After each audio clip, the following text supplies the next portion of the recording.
This month sees the return of gaming's biggest horror franchise and the newest entry in Capcom's Resident Evil series, Resident Evil 9 Requiem. Initially thought to solely feature a young Grace Ashcroft thrust in over her head against the horrors that lurk throughout Raccoon City, later trailers brought us the arrival of long-standing franchise protagonist turned hot uncle waiting to be played by Viggo Mortensen in a movie adaptation, Leon Kennedy. The truth is, Leon Kennedy is more than just a leather jacket and a decent roundhouse kick.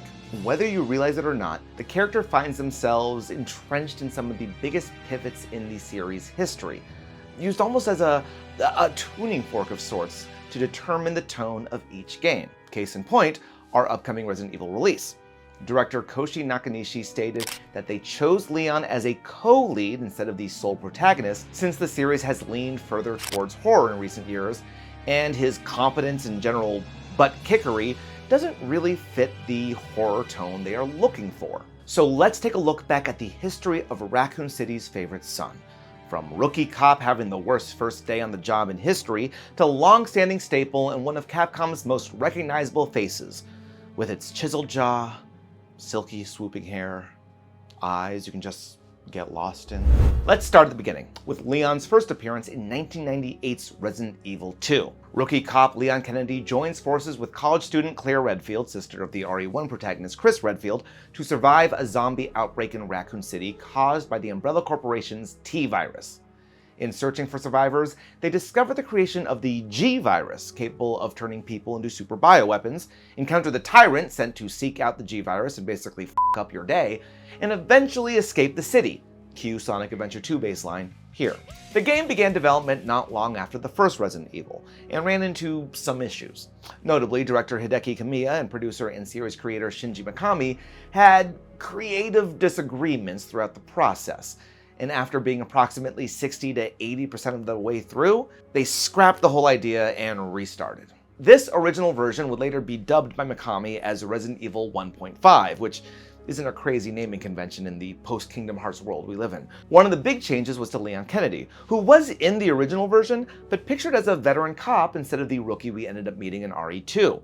In a move that mirrors Grace Ashcroft's purpose this year, this was to help establish the feeling of helplessness and increase the horror in this new citywide plague. Tough to say firsthand what the 1.5 version was going to be like, but the pivot was worth it, as Resident Evil 2 received critical acclaim from the jump, specifically referencing its atmosphere, setting, and tone, and it remains one of the most well-beloved games of that era. That's not to say he returned right away. Resident Evil 3 saw the return of Jill Valentine to the series in a game set concurrently with RE2, and Resident Evil Code Veronica saw Claire finally teaming up with her brother Chris 3 months after the events in Raccoon City, with only a brief mention of Leon in the game. But Capcom obviously had faith in the character, bringing some new eyes to the franchise in some beautifully wild swings. This is a franchise history video after all, so best believe I'm being thorough when I bring up Leon Kennedy's appearance in 2001's Resident Evil Gaiden for the Game Boy Color and Biohazard Zombie Buster, a Japan-only mobile service game that is relatively unknown to the point that I'd be shocked if we could find any footage to use on this video.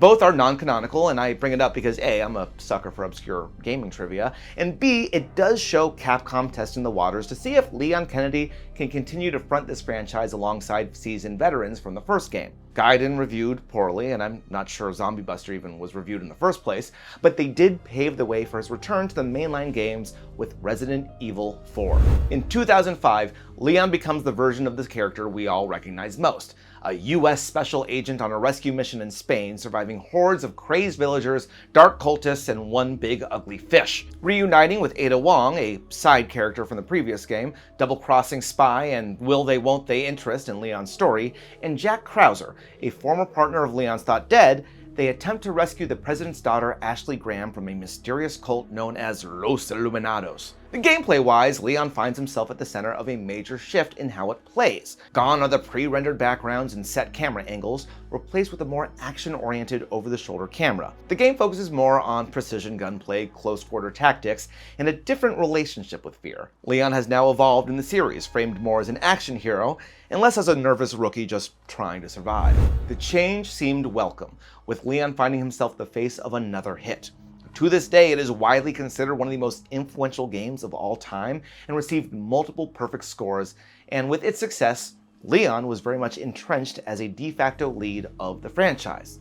He continued to be the safe face for unsafe ideas, as Capcom pushed the character out into its weirder formats in order to maintain a level of familiarity. In 2008, they released another mobile game, Resident Evil Degeneration, based on the CG film of the same name, and it fares significantly better than the previous mobile outing, with many outlets praising its ability to bring the console-style action to a handheld form. Just the next year, in 2009, Capcom tries their hand at an on-rail shooter with his appearance in the Wii-exclusive Resident Evil The Dark Side Chronicles, telling the story of his relationship with Jack Krauser leading into RE4, as well as some retellings of previous adventures. 2012, he becomes a playable part of the online multiplayer mode in Resident Evil Operation Raccoon City. Most of these don't hold their place in the echelon of great Resident Evil games with fine reviews at best, but they cement Leon's place in the franchise, even when he is not directly involved in 2009's Resident Evil 5. Well liked in its own right, but now noticeably removed from horror and firmly slotted into the action category. This all bides our time as we wait for the release of Resident Evil 6 in 2012. Recognized as the lead, but sharing the game as one of 4 playable characters alongside Ada, Chris Redfield, and relative one-and-doner Jake Muller, Leon is now a far cry from a rookie, as he is providing security for the President of the United States before a bioweapon turns the President into a zombie and Leon is forced to kill him. Leon gets framed, the ensuing adventure looks to clear his name, and shenanigans ensue. At this point in the series, Leon is well-traveled, and many describe him as almost jaded and exhausted. He has grown with his audience and is even a little bit over it. As we mark his journey, we see similarities in the audience's journey with the franchise. Resident Evil 6 becomes the first game to fall short of the series' prior excellence. Its continuous move towards heavy action turns it into a generic shooter with no strong identity. Later, developer interviews would look back on the game through the lens of spectacle inflation, where every game has to be bigger and better than the last to the point where it no longer feels like a horror game anymore. Fans started to feel a little bit over it, critics were a little bit over it, and Leon seemed a little bit over it. After 2012, things become a little quieter for Leon in his game appearances.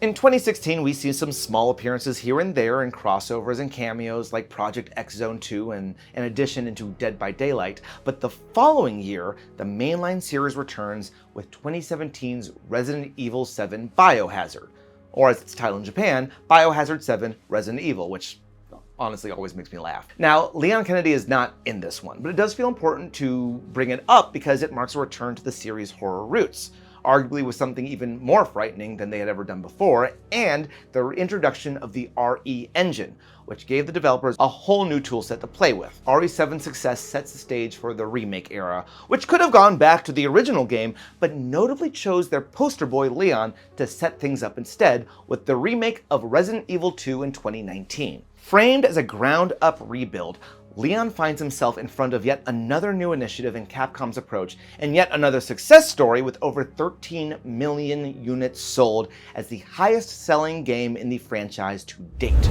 This has led to a dual-prong approach of Capcom both continuing the continuity of Resident Evil 8 Village and remaking their greatest hits. Though, another quick side detour is needed here. Resident Evil Reverse, the 6-player online shooter that owners of Village also received after multiple delays. This shallow live service monstrosity featured Leon alongside his many other co-stars, was critically panned, did not last long, and serves as a reminder that Capcom is still a AAA company privy to the poor live service decision bandwagon plaguing the industry. Luckily, that doesn't detract from the goodwill they were doing elsewhere, as in 2023, Leon returns to the proper spotlight again with the Resident Evil 4 remake, that not only retains the same ethos that the first remake established, but rebalances the character of Leon for the newer tone. Less of the untouchable everyman action hero he became in the original 2005 entry, subtle changes are established to create an even more well-rounded character. A man attempting to maintain control in an uncontrollable situation. Tonal changes that shift the character's demeanor from not scared to brave in the face of fear. And now Capcom's two-prong approach appears to be reconverging in the upcoming Resident Evil 9 Requiem. Now an older man, Leon is the seasoned veteran he was initially planned to be back in RE2's unreleased iteration, and even the gameplay itself seems to be the culmination of everything he has been through. But whether intentional symbolism or just great coincidence, Resident Evil 9 uses Leon to bridge its two most successful gameplay styles, the fear from RE2 and the action from RE4. This franchise history here we're doing isn't even the timeline of his appearances so much as a record of the series' identity crisis and discoveries through the lens of this character. Right? How horror becomes action, how action dampens horror, and how the series ends up at its best when it balances both. For too long, we see characters that don't age or evolve in our games. Look, according to Street Fighter II, Chun-Li's birthday is March 1st, 1968, making her 58 years old right now. Change is a delicate balance because too much and you alienate, not enough and you stagnate. Resident Evil has grown and evolved, and with it so too has Leon Kennedy, and both are better for it. Now, time will tell how this new entry will be received, but as long as Capcom has ideas left in the tank, chances are Leon still has a job to do. Hope you liked that deep dive into the franchise history and really evolution of Leon Kennedy and the series as a whole. What are your thoughts on the character? Excited to see him back in action, or are you more of a Barry Burton guy? Let us know in the comments below, and for all the deep dives, historical lookbacks, and intriguing anecdotes in the world of gaming, stick with us right here at Game Rant.